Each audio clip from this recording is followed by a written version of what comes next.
Alright guys, welcome to my channel. नोंथांमोनखौ आंनि चेनेलाव बरायनाय जाबाय। स' दिनै आं नोंथांमोननि सिगाङाव मोनसे गोदान भिडिअ लानानै फैलायबाय। बे भिडिअआव आं नोंथांमोननो खिथागोन स्कलारशिपनि सोमोन्दै। जायफोर बिथांमोना देग्लाय बोसोराव मेट्रिक आरो एचएस खौ पास जाबाय, बिथांमोननि थाखाय गोजोनथाव खौरां, बिथांमोना बेखौ एप्लाइ खालामनो हागोन।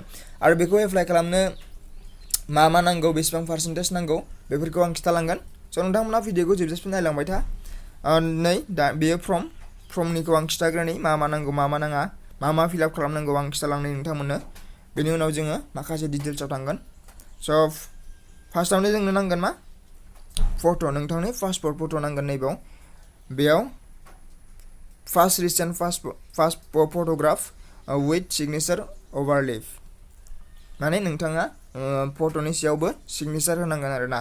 बेयाव मोनसे फट' होनांगोन आरो सिगनेचार मोनसे होनांगोन। दानिया फैदो, बेयाव नै फार्स्टआव नाम्बार 1 दङ नेम अफ एप्लिकेन्ट। नैबेयाव नोंथांनि नाम थानांगोन, बेयाव नोंथाङा जि नाम लिरो बेखौ होनांगोन। बेनि उनाव नेम अफ फादार मादार गार्जेन, जायखिजाया सासेनि नाम होनांगोन। बिफानिबा बिफानि, बिमानिबा बिमानि, नङाबा गार्जेननिखौ होयोबा गार्जेननि थानांगोन। दानि बेयाव जेन्डार दङ, नोंथाङा हौवासा ना हिन्जावसा, मेल बा मेल, फेमेल बा फेमेल। बेनि उनाव डेट अफ बार्थ, नोंथांनि जोनोम सान, नोंथाङा माब्ला जोनोम जादोंमोन बेखौ होनांगोन। बेनि उनाव कास्ट, जोंनावथ' एसटिफोरनाव कास्ट थाखाय कास्ट सार्टिफिकेट, जायखौ होनो ट्राइबेल संघ, बेखौ होनांगोन नोंथांमोना। बेनि उनाव मबाइल नाम्बार थानांगोन, मबाइल नाम्बार होनांगोन। बेनि उनाव बेंकनि डिटेल्स, पासबुकनि नेम अफ बेंक एन्ड ब्रान्च, नोंथाङा अबे बेंकनि माबादों, स्टेट बेंक ना, इउक' बेंक ना इउनियन बेंक, बेनि नामखौ बाव होनांगोन। बेनि उनाव एकाउन्ट नाम्बार होनांगोन नैबेयाव, एकाउन्ट नाम्बार। बेनि उनाव आइएफएससि कड होनांगोन नैबेयाव। बेनि उनाव गाहायाव फैदो, गाहायाव नोंथांनि एड्रेस होनांगोन, पारमानेन्ट एड्रेस बा पारमानेन्ट एड्रेस, प्रेजेन्ट बा प्रेजेन्ट, जायखिजाया नोंथांनि भिलेजखौ होनांगोन, टाउन बा टाउनखौ होनांगोन सिटियाव। बेनि उनाव पिअ पस्ट अफिस थानांगोन, नाम नोंथाङा होदो। बेनि उनाव पिन नाम्बार, बेनि उनाव डिस्ट्रिक्ट, नोंथाङा अबे डिस्ट्रिक्टनिफ्राय। बेनि उनाव स्टेटआथ' जोंना आसामनिनो, आसामानो जाखागोन। बेनि उनाव बेखौ गासिबो डकुमेन्ट्सखौ जेरक्स नांगोन दे, जेरक्स नांजोबगोन गासिखौबो। बेनि उनाव दङ नै 9 नाम्बाराव नेम अफ इनस्टिट्युट वाइल दा स्टुडेन्ट पास फ्रम, नोंथाङा अबे इनस्टिट्युटनिफ्राय, नोंथाङा अबे कलेजनिफ्राय, अबे स्कुलनिफ्राय पास जादों बेखौ बेयाव होनांगोन नामखौ। बेनि उनाव नोंथाङा 10 नाम्बाराव फैगोन qualification and year of passing, नोंथाङा माब्ला बोसोराव पास जादोंमोन बेनि इयारखौ होनांगोन, मिथिबाय। ओमफ्राय मा नैबेयाव होनदों गाहायाव enclose copy of last exam pass certificate, नङाबा मार्कशिटनो। नोंथाङा जि मेट्रिक नङाबा एचएसखौ पास जाबायना, बेयाव नोंथांनि मार्कशिट नङाबा एग्जाम पास सार्टिफिकेटखौ होफानांगोन होनना बुंदों। बेनि उनाव नोंथाङा पार्सेन्टेज होनांगोन, बेसेबां पार्सेन्टेज मोनदों। बेनि उनाव आधार नाम्बार दंबा, आधार कार्ड दंबा आधार नाम्बार हो, गैयाबाथ' गैया, जेबो नङा। इफ एभेलेबेल सोंखादो दै, दंबासो हो, गैयाबा जेबो नङा। बेनि उनाव नोंथाङा प्लेस दङ नै, प्लेसाव नोंथांनि जायगाखौ होदो, डेट होदो, माला साबमिट खालामगोन।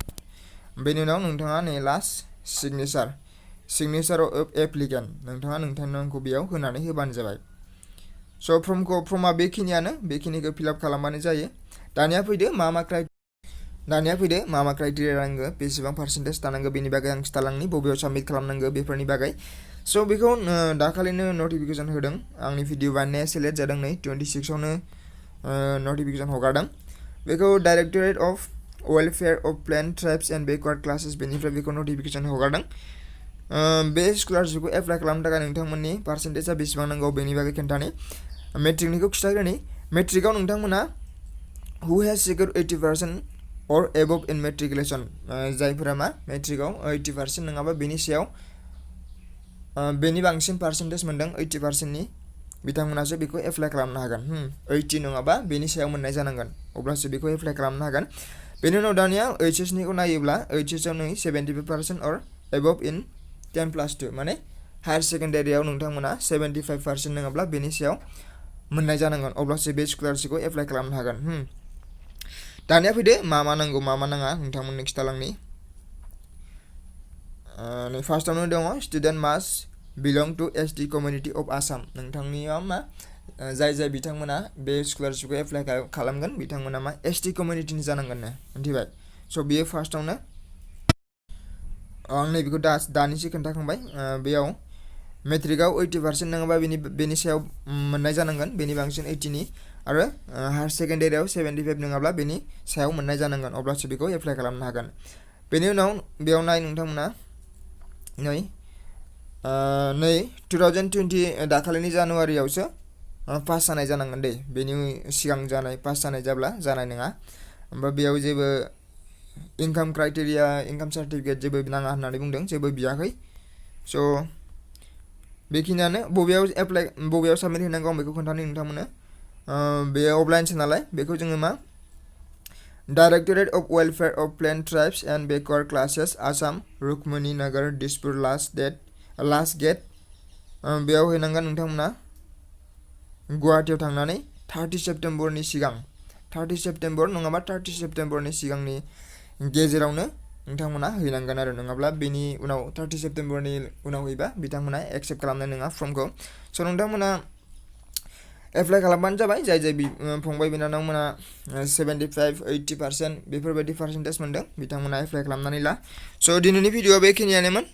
नोंथांमोना जुदि भिडिअखौ मोजां मोनदोंबा चेनेलखौ साबस्क्राइब खालामनानै हो, लोगोसे लोगोफोरजों शेयार खालामनानै हो, जेन बयबो मिन्थिनानै बयबो एप्लाइ खालामनानै एसे हेल्प जानाय बायदि नोंथांमोना शेयार खालामनानै होबानो जाबाय। स' गोजोननाय थाबाय।